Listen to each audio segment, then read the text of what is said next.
Bom, muito bom dia a todos que estão presentes aqui, que estão nos ouvindo, né, nessa nova fase em que estamos vivendo, em que, pela impossibilidade de estarmos presentes, temos que estar presentes digitalmente. Então, eu agradeço a compreensão e o comprometimento, né, de todos que estão aqui para poder discutir um pouco sobre investimentos e sobre a estruturação de startups num período anterior, bem como num período posterior a um investimento qualificado de um venture capital, por exemplo, né? Esse painel, um painel organizado pela Silva, Santana e Teston Advogados, a SST Advogados, um escritório de seus 17 anos de história, todos eles baseados no atendimento a demandas do segmento de tecnologia da informação.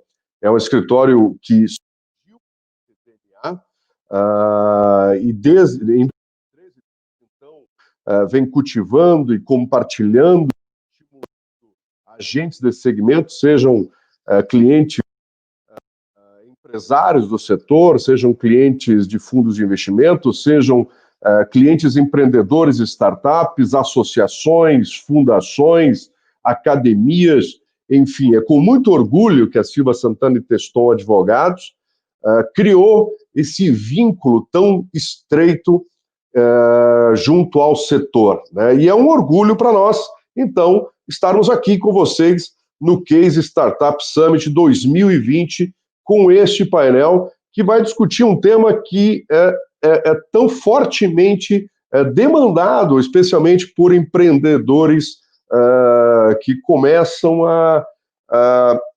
batalhar pelo surgimento da sua startup, né? Meu nome é Marcos Silva, sócio da Silva Santana e Teston Advogados, tecnologia da informação muito antes do escritório, inclusive, fui gerente jurídico da então DataSul SA, entrei lá em 1997, né, em 2013 é que eu terceirizei o departamento jurídico para criar a SST Advogados, portanto, já temos aí 23 anos de história como advogado do setor de tecnologia da informação. Por curiosidade, antes disso, fui programador de computadores, né? Trabalhei em centros de processamento de dados aqui na região de Joinville, lá na região de Joinville, na Embraco, Empresa Brasileira de Compressores. Enfim, a gente tem uma proximidade também muito forte com o segmento, inclusive na condição de programador. Se quiserem me passar o desafio COBOL, eu acho que eu consigo ajudar. Também sou mentor do trabalho aí que o Sebrae faz com workshops do Startup SC, sou mentor de startups, e uma das principais demandas, e que originou esse painel, uma das principais demandas dos nossos empreendedores é exatamente isso. Olha, Marcos, eu tenho uma ideia boa, meu perfil como empreendedor é bom, o meu medo é que o investidor, ao avaliar o meu negócio, descubra alguma contingência, descubra algum fator de risco, descubra ou verifique alguma casca de banana que nem eu tinha percebido. E por mais que a ideia seja boa, por mais que o meu perfil como empreendedor seja interessante, o investidor afaste-se do negócio que eu não soube administrar, eu não soube conduzir, aliás, eu nem sequer sabia que existia. Então, Marcos, como é que eu consigo avaliar riscos? Quais são as principais dores que um investidor consegue apurar numa eventual diligência para fins de investimento? Eu tenho que me preocupar com estruturação societária, eu tenho que me preocupar com contratos, quais são os contratos, quais são os detalhes, propriedade intelectual, isso tudo a gente vai tentar discutir nesse painel. E para me ajudar, aliás, perdão, não para me ajudar, é a cereja do bolo. Certamente é uma pessoa que tem toda a capacidade na condição e no papel de investidor de trazer para esses empreendedores quais são essas quais são os riscos que um investidor qualificado consegue verificar ou não, né, sob certas condições, pode ou não afastar o investimento, né? E como superar, porque você tem a fase do pós-money, você tem a fase do investimento já feito. Como é que a gente pode lidar com o passado, com o investimento realizado? Quais são as resoluções? O que nós podemos fazer para administrar contingências do passado, né? E aí, quando eu falo nós, investidor e empreendedor de mãos dadas, né? O que é possível fazer, o que não é possível. O nosso tempo é razoavelmente curto, são 40 minutos, mas eu tenho certeza que a gente vai conseguir, nesse período, trazer muita informação boa, muita informação interessante para vocês, a gente vai ser bastante assertivo. Então, e para brilhantar esse painel, eu gostaria de chamar o Marcelo Sato. Marcelo. Fala, Marcos, tudo bem? Bom, primeiro, muito obrigado aí pela apresentação, né? Super obrigado pelo convite, obrigado também por Sebrae, né? Sempre tá junto com eles aqui, é sempre bem gratificante para as telas, né? A gente sabe como o Sebrae tem ajudado bastante esse ecossistema, né? De empreendedorismo, startups, tecnologia. É sempre muito bom para a gente aqui nas telas estar junto aí. Muito bom dia a todo mundo que está nos ouvindo também. Acho que vai ser um papo aí super enriquecedor para todo mundo. Tá? Com certeza. E a apresentação, o Fundastela é um dos principais fundos do Brasil. Eu posso estar enganado, Marcelo, você me corrige ao vivo, não tem problema nenhum. Uma das nossas empresas mais interessantes do Estado, é uma empresa que eu tenho bastante orgulho de estar aqui no Estado, a Resultados Digitais, me parece que vocês têm no portfólio de vocês, ou eu estou enganado? Temos. Nós fomos um dos primeiros investidores da Resultados Digitais lá atrás, né, quando o Eric, né, o Bruno, enfim, todos os founders ainda estavam no comecinho dessa jornada de crescimento, né, e hoje é essa super referência no Brasil. Referência no Brasil, e temos amigos lá, e é por isso que eu comentei, olha, vai abrilhantar esse painel o Fundastela e o Marcelo, porque o Marcelo, gente, tem uma história muito bacana, uma história profissional enriquecedora, né? Foi fundador da Ciatec. Essa eu conheci, eu acho que eu tive contato com... Posso estar enganado, mas acho que tive sim. Muito provável, tá, Marcos? Acho que a gente meio que nasceu na mesma época, a Ciatec foi uma empresa que eu fundei em 96, né? Então, talvez um contexto muito diferente do que tem hoje, né? Essa questão de startups, venture capital não existia naquela época, né?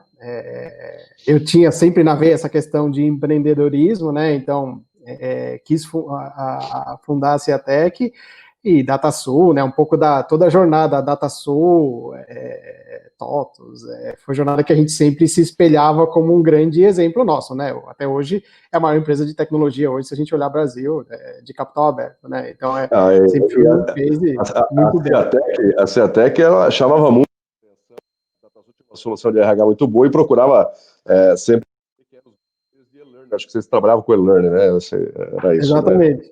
Assim, até que a gente nasceu, né, muito com esse propósito, né, de como democratizar a educação, e a gente estava bem no mundo, né, de corporate education, né, então nosso cliente eram as grandes corporações, clientes que precisavam de uma capilaridade muito grande de treinamento, né, e a questão presencial, né, existe até hoje, mas realmente olhando clientes grandes, né, que a gente tinha clientes com 60, 70 mil funcionários, né, espalhados no Brasil inteiro, e o Brasil é um país supercontinental, o custo de fazer isso presencialmente é muito grande, né, então a gente trazia esse tipo de solução para as companhias, né, como que eu consigo levar treinamento, capacitação para os meus funcionários, né, com uma qualidade, obviamente, alta e com uma eficiência, né, que o mundo digital conseguiu trazer, né, e a gente começou bastante nesse boom que teve de tecnologia, né, entre o comecinho dos anos 2000 e até 2013, Quando eu fui, né, junto com o meu sócio, a gente foi bastante solitário nessa jornada, solitário no sentido, né, a gente nunca teve nenhum investidor, e depois acho que um pouco da história da Ceatec mudou, né, com a entrada do UOL como nosso grande investidor na época. A Ceatec, ela foi vendida, né, acabou sendo incorporada pelo UOL, né, é isso, né? Exato, em 2000, um pouco da história da Ceatec, né, a gente fundou ela em 96, né, até 2012 foi algo que a gente trouxe ela sozinho, né, no sentido, foi 100% bootstrapping, que a gente chama no nosso linguajar aqui de venture capital, sem nenhum tipo de investimento de terceiros. 2012 foi quando a gente conheceu um pouco a Stella Investimentos, a empresa que eu estou hoje, né, o venture capital que eu estou hoje. A Stella investiu na Ceatec naquele momento, um investimento super minoritário, mas para trazer um pouco, né, desse ar, desse flavor de venture capital para dentro de uma empresa que já era bem mais consolidada, né, não era mais nessa linha de startups ainda early stage, a gente já estava no estágio um pouco à frente, a gente queria entrar muito nesse mundo de venture capital, né, e 2013 foi quando a gente fez o deal com o Universo Online, foi aí um deal com estratégico de aquisição, mas mesmo assim eu fiquei dentro do grupo, né, do Universo Online desde 2013 até 2017, quando a gente fez bastante outros negócios, né, a gente crescia bastante por fusões e aquisições, né, então era um pouco mindset diferenciado do que a gente tem hoje na Stella, muito mais era realmente procurar boas oportunidades, né, para fazer aquisições, né, e realmente poder crescer de forma super rápida. E aí, depois de 2017, acho que quando terminou um pouco, né, meu período de lock-up dentro do UOL, resolvi seguir um outro caminho e vim ser aqui sócio da Stella Investimentos, fazendo aqui bastante investimentos nessa área agora de startups, coisas que hoje eu sou sócio da Stella, junto com o Edson, a Laura e o Daniel, e a gente tem atuado bastante nesse setor aí, né, de investimentos em startups, procurando negócios disruptivos e principalmente exponenciais. Bom, então a gente entendeu agora, todos estão bem alinhados, quem é o Marcelo Sato, quem é o Fundo Astela. Então, é jogo grande. E aí eu queria fazer uma pergunta para devolver para você a pergunta que me fazem nas mentorias, né? Um fundo, um venture capital, um investidor seed, enfim, um investidor. Ele, ao avaliar uma startup, o que mais ele procura enxergar na startup? Claro que a gente vai enxergar tamanho de mercado, a dor que se pretende resolver, obviamente o produto, o serviço, a sua capacidade de escalabilidade, claro, sem dúvida alguma. Mas, além desses itens, quais são os pontos que podem atrair ou até podem afastar um determinado investimento? O que te traz conforto aos olhos do investidor, né? O que te traz conforto, segurança jurídica, segurança financeira, segurança aos olhos do investidor? O que mais te chama a atenção nesse teu estudo aí ligado ao Fundo Astela, Marcelo? Quando a gente fala de investimentos, tá, Marcos? Obviamente, no nosso mundo de startups, né, essa questão de risco é super natural. A gente vive, né, no mundo de risco e por ser early stage, obviamente, quanto mais early o que a gente faz, o potencial de retorno é maior. Obviamente, a contrapartida é que o potencial de riscos é grande também, né? Então, não tem como falar hoje investir em empresas nascentes na early stage se você hoje não tiver um apetite a risco, tá? E o que mais a gente faz, né, o que a gente gosta de fazer aqui, quando a gente investe em companhias, a gente tem, além de tudo isso que você falou, né, hoje a Stella acho que é um fundo que a gente foca em investimentos em tecnologia, tá?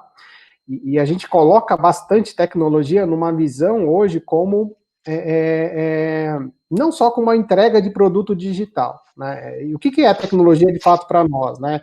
Obviamente, assim, tem investidores para certos tipos de investimento. A gente, a Castela, a gente nunca vai investir num business que seria uma fazenda de cacau, né? Isso realmente não é um business para a gente investir. Mesmo que fosse o melhor business do mundo e isso aqui crescesse de forma exponencial, é muito, muito diferente do que a gente busca, né?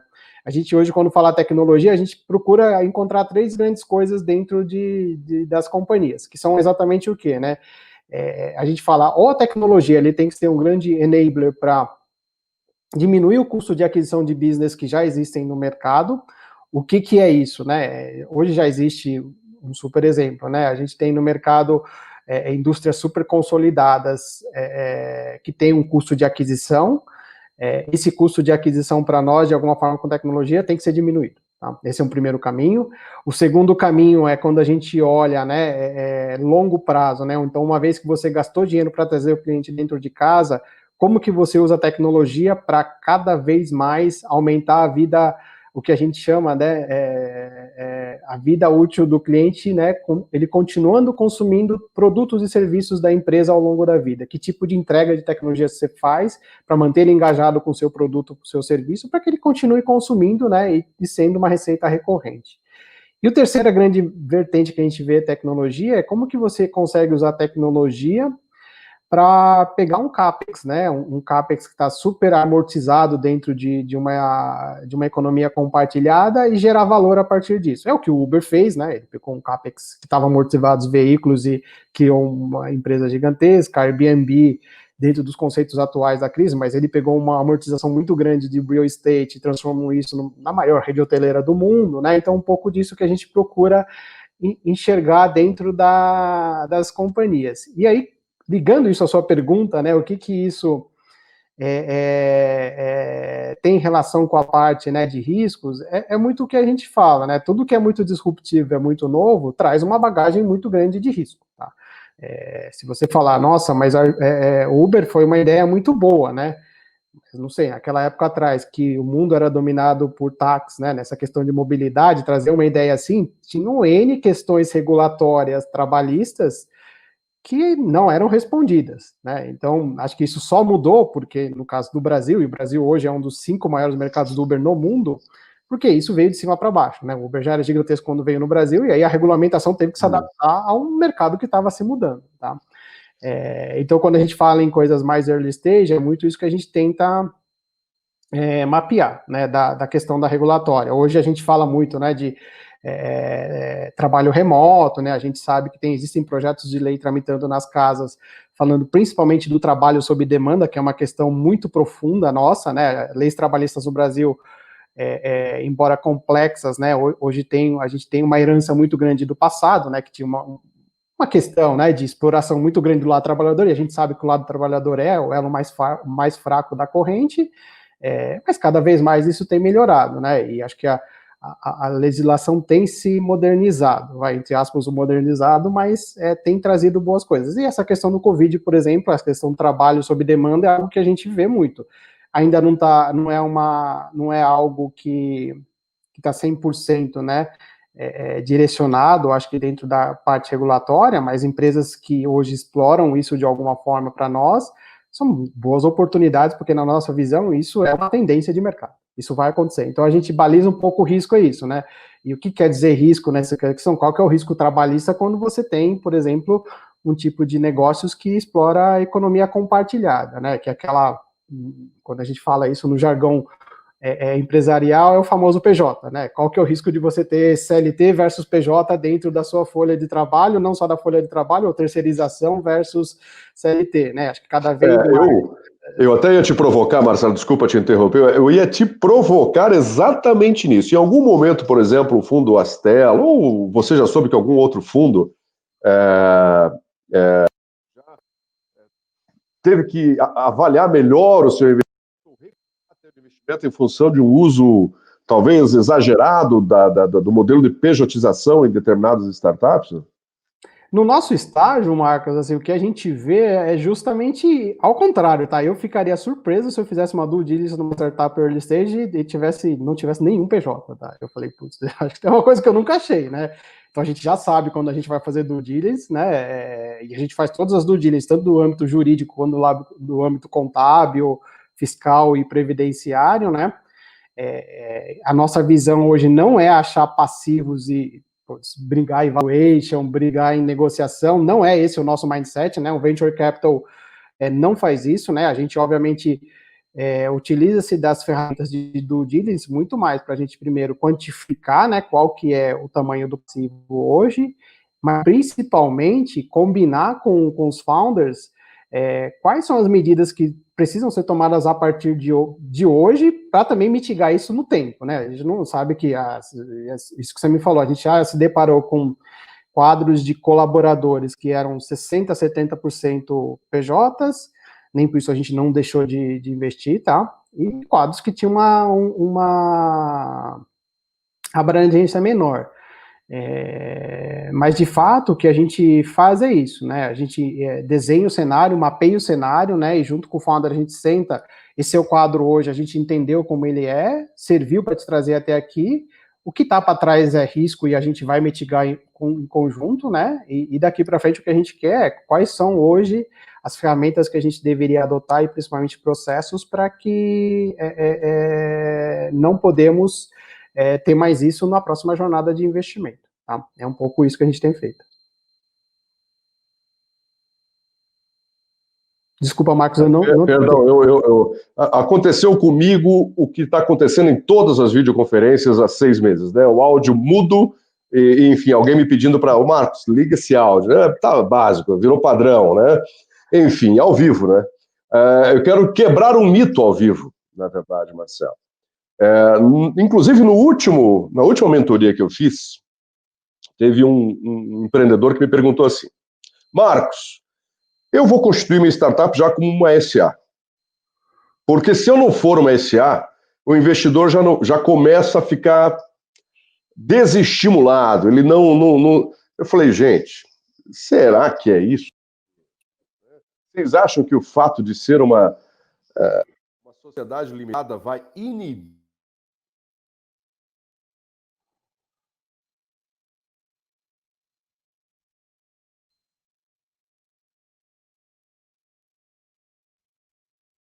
Desculpa, Marcos, eu acho que, eu não sei se é aqui, mas continua, agora meio que ficou mudo. Ele ficou voltou. Aqui, perdão.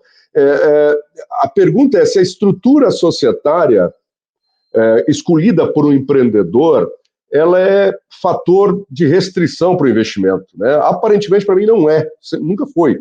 Mas eu queria que você, como representante de fundo, pudesse falar um pouco sobre isso, né? A figura da limitada ou da SA, enfim.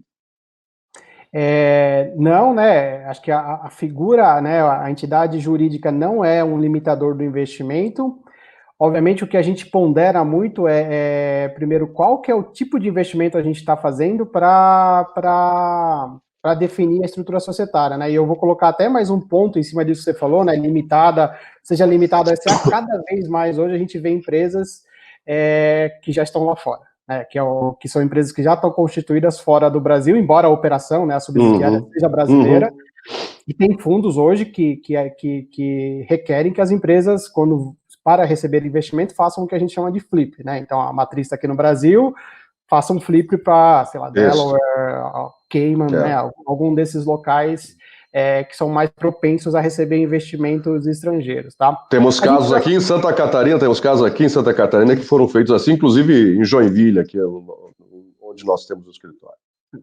A gente, assim, na tela não tem nenhuma restrição, qual que é um pouco o nosso modelo, né? Quanto mais cedo, e as telas a gente está junto com o empreendedor, né, em jornadas realmente logo no início, né? Então, naquela jornada super inicial, né, que acho que ainda é um grupo aí de 10, 15 pessoas, e você está buscando, acho que, o primeiro investimento institucional, a gente hoje se utiliza, olhando aí, por exemplo, o modelo brasileiro, né, de instrumentos de investimento que não precisariam você ser exatamente o SA. O que eu quero dizer com isso? Né? A gente faz ou um mútuo conversível, né, que é um instrumento super comum no Brasil. Se a gente fala, né, no mercado fora do Brasil, a gente tem um segundo instrumento que chama SAFE, né, que é um contrato. Ele não é um mútuo porque você não tem o direito de cobrar aquilo na frente. Diferente do mútuo hoje que a gente fala no Brasil, né, é muito mais uma adaptação nossa. Isso basicamente é um crédito que eu dou para a empresa que lá na frente eu tenho o direito de transformar isso em equity ou cobrar a dívida da companhia. Obviamente, esse segundo caminho, cobrar a dívida da companhia, acho que quanto mais profissional é o empreendedor, a gente praticamente não tem essa possibilidade, né? Eu nunca vou chegar para uma startup, deu tudo errado, então me devolve aqui o dinheiro que lá atrás eu combinei que eu ia ser seu sócio, né? No nosso caso da tela, não é assim que funciona, né? Realmente a gente utiliza do mecanismo de mútuo conversível, mas o grande mindset é que isso um dia a gente vai converter em equity. Tá? E nesse momento super inicial, é uma empresa limitada, né? A gente não tem a exigência, a gente não tem um nível de governança tão grande assim a ser exigido, então a gente não precisa que a empresa seja convertida para SA, nem que seja SA.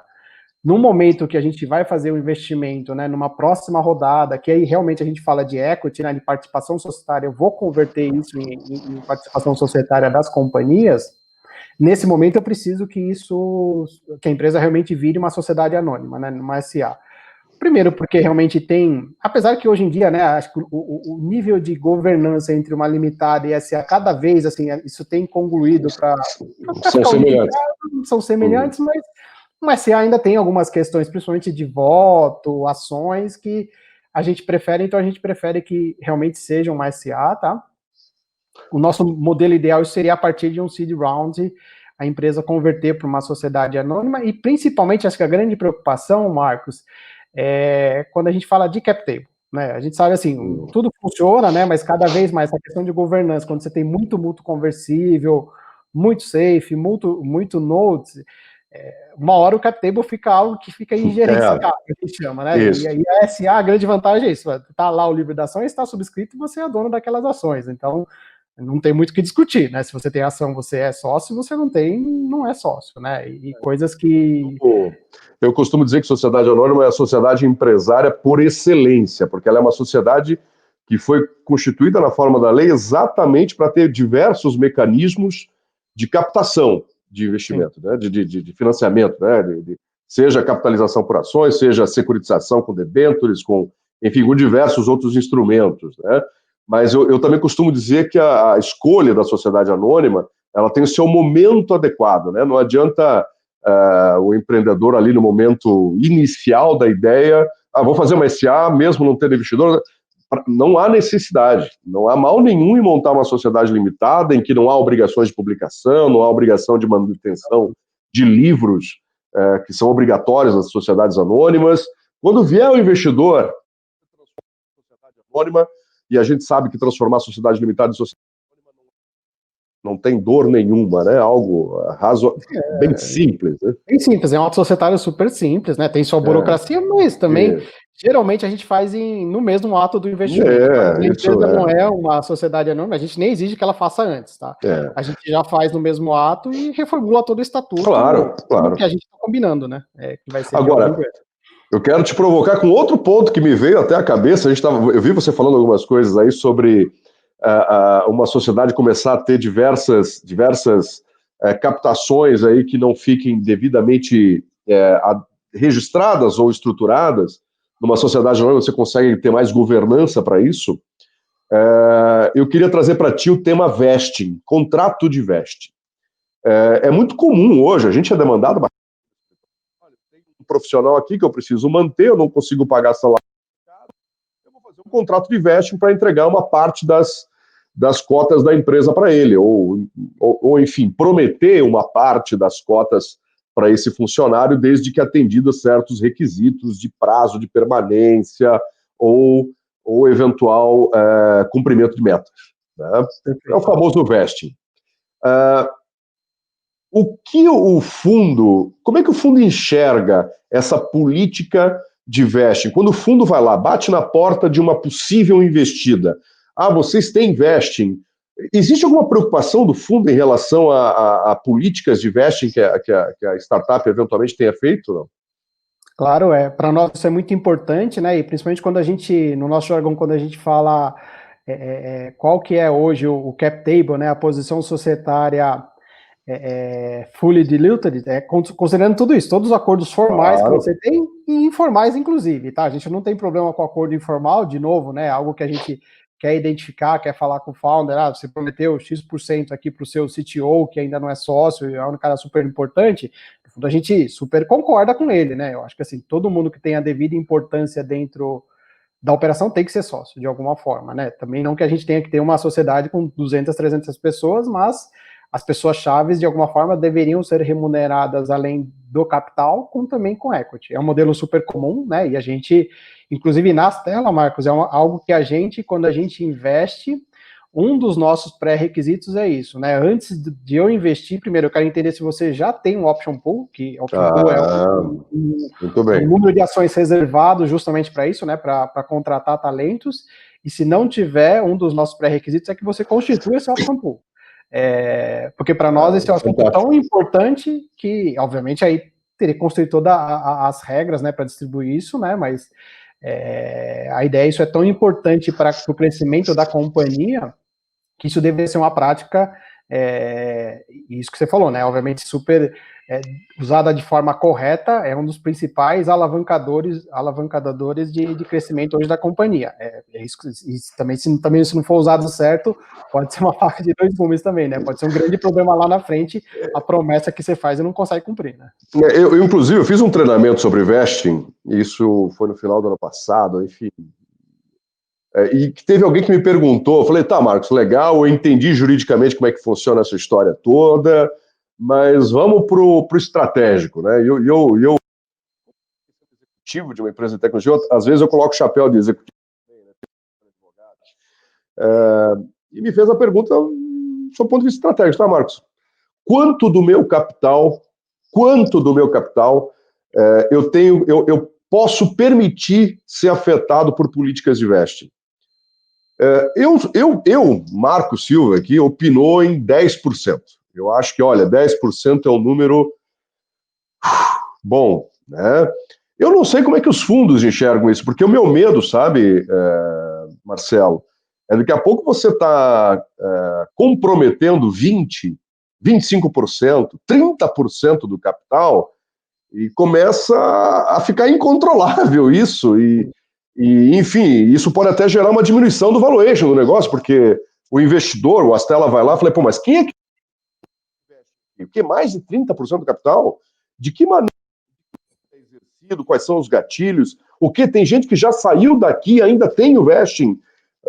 Começa a criar um certo ruído, né? Eu não sei se tu tem uma análise sobre isso, Marcelo, sobre qual é o percentual do capital que se recomenda que de forma limite possa ser afetado, né? No nosso modelo, tá? Rodada a rodada, o tamanho ideal, né, do option pool é ao redor de 10%, tá?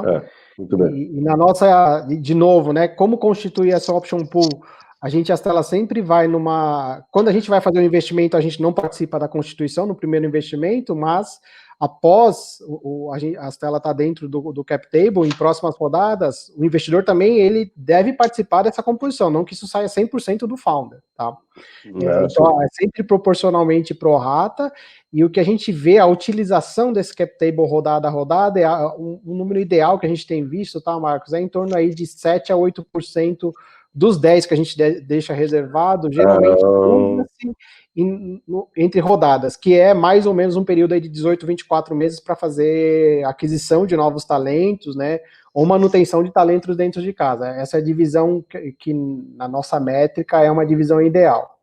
Isso que você falou super faz sentido, né? Não existe assim um vesting, pegar 30% do capital hoje de uma companhia e deixar reservado para vesting. O que a gente também fala, nunca falar em percentual, né? Isso é um jogo muito duro, porque startups que dão certo, elas, assim, o valuation cresce também de forma super exponencial. Então, falar de 5%, acho que no estágio super early stage, o valor econômico pode ser baixo, mas daqui 2, 3 anos isso pode ser um valor alto, né? Então, para quem você está dando as ações, é sempre falar na quantidade de ações. Você está vestindo aqui 30 ações. Se isso vale 3, 4%, acho que não é o caso. Eu estou te falando que a ação nominativamente vale R$100. Então, estou gerando 30 ações a R$100. Tá aqui R$3.000 que eu estou te vestindo e você vai receber isso lá na frente. Qual que é o grande pitch que o empreendedor tem que ter? Isso vale 3 mil hoje. Se a gente fizer o que a gente tem no nosso BP, né? Os 3 mil podem virar 30, 300 mil daqui 2, 3 anos. O grande segredo é de falar isso. Se isso vai valer 1% hoje ou 10% lá na frente, eu acho que para quem realmente estaria no negócio, não deveria ter tanta importância essa questão do percentual, mas mentalmente, isso é algo que tem que ser muito bem treinado, porque a dificuldade é isso, você promete 5% para alguém hoje, daqui 4 anos, 5%, muito... 30 milhões por conta de 5%. Como que você equaliza isso? Não equaliza mais, né? Então sempre é bom falar em número de ações. Exatamente. Esse ponto é bastante sensível, tanto no pós-investimento, no pós-money, quanto no pré-money, né? Você avaliar a maneira como o empreendedor está trabalhando com políticas de vesting. Eu queria mudar um outro ponto que eu acho que é sensível. A gente tem 5 minutos aqui, Marcelo, mas só para ter também a tua análise e as tuas preocupações, o que você já viu, quanto à propriedade intelectual, assim, as preocupações que vocês estão enxergando ao bater na porta de uma investida, se o pessoal está se dando conta da importância de ter em seus contratos, em seus atos, os cuidados com a titularidade da propriedade intelectual, né? De fato, Marcos, esse talvez é o ativo mais valioso da companhia, né? Porque a gente está falando de empresa de serviço e de tecnologia, então, de fato, não tem um produto, né? Tudo que você faz estão em linhas de código e isso é a propriedade intelectual, né? Então, independente se você tem PJ ou CLT, isso deveria ser algo que o founder sempre deve se preocupar, né? De ter um contrato de trabalho, né? Com aquele colaborador e ele cedendo toda a propriedade intelectual para a companhia. Da mesma maneira como o PJ, né? O PJ especialmente. PJ ou CLT, tá? Para nós, assim, não adianta também ser CLT só para assinar carteira. Um contrato de trabalho muito bem feito com CLT é algo super importante, tá? Obviamente, assim, na questão da propriedade intelectual e muitas outras questões que permeiam essa relação, né? Então, para nós, propriedade intelectual é um dos temas que a gente explora bastante em due diligence, né? Obviamente, a questão, né, da propriedade do intangível do software é a primeira preocupação. A marca é a segunda grande preocupação nossa, né? Então a gente quer não ter certeza, né? Mas principalmente uma das coisas que a gente quer enxergar é se ele tem a detenção da marca, né? Da utilização da marca no Brasil, junto ao INPI. E se não tiver, fazer um movimento para o registro, e se não poder utilizar, que são coisas que a gente já viu, criar um plano para rebranding, né? Isso é super importante. E em momentos early stage ainda isso é possível, né? A gente sabe que quanto mais você cresce e você deixa isso de lado, a chance de você conseguir ter essa marca no futuro é pequeníssima, né? Vai ter que passar por uma negociação comercial e você vai ter que pagar. É basicamente isso. E quanto menor você for, é mais fácil, né? É simples assim, né? Então a gente tem uma preocupação muito grande quando a gente fala propriedade intelectual, quando a gente olha isso dentro das companhias, né? Muito bem, Marcelo. Conversa é muito rápido, é muito Eu preparei aqui uma pauta que eu fiz resumida e tinha o dobro de perguntas, eu fiz só a metade, e eu considerei resumida aquilo, mas enfim, a conversa foi muito boa, eu agradeço a tua participação, mais do que isso, agradeço a tua disponibilidade de tempo, eu sei quanto que vocês aí no Fundo das Telas estão correndo, aliás, estão participando como um agente de intensa atividade nesse evento, né, todo, com diversos outros partners aí participando. Então eu agradeço muito aí o teu espaço de tempo para compartilhar um pouco do teu conhecimento com a gente, tá, Marcelo? Muito obrigado. Que isso, obrigado. O prazer é todo meu aqui, tá, Marcos? Obrigado você pelo convite primeiro, né, ao Sebrae aí por propiciar o evento. Para nós aqui é super, super gratificante, né, poder participar e contribuir aí com o dia a dia do ecossistema também. Então eu quero agradecer a todos que nos acompanharam, uma pena aí, são 40 minutos, é a regra, eu tive que limitar, gente, mas eu agradeço quem precisar conhecer o Marcelo Sato está nas redes, está no LinkedIn, o Marco Silva também está lá, então vocês podem nos procurar, né? E eu quero fazer uma menção especial aqui, viu, Marcelo? Hoje é aniversário do Alexandre de Souza, do Sebrae. Alexandre de Souza é talvez um dos principais thinkers, um dos principais doers desse segmento aqui em Santa Catarina. É um cara que eu admiro muito e eu acho que ele só merece. É uma pena que a gente não está presencial, senão eu ia pedir uma salva de palmas para o Alexandre, mas, enfim, meu amigo, sinta-se aplaudido e abraçado no seu aniversário nessa data. Desejando feliz aniversário, Alexandre de Souza. Eu então aqui os nossos trabalhos, desejando aí próximos trabalhos a todos que estão nos assistindo. Existem outros painéis, outros eventos, vocês todos podem interagir, podem aprender bastante e espero que se mantenham conosco. Um grande abraço e um bom resto do dia. Abraços! Muito obrigado, um abraço para todo mundo.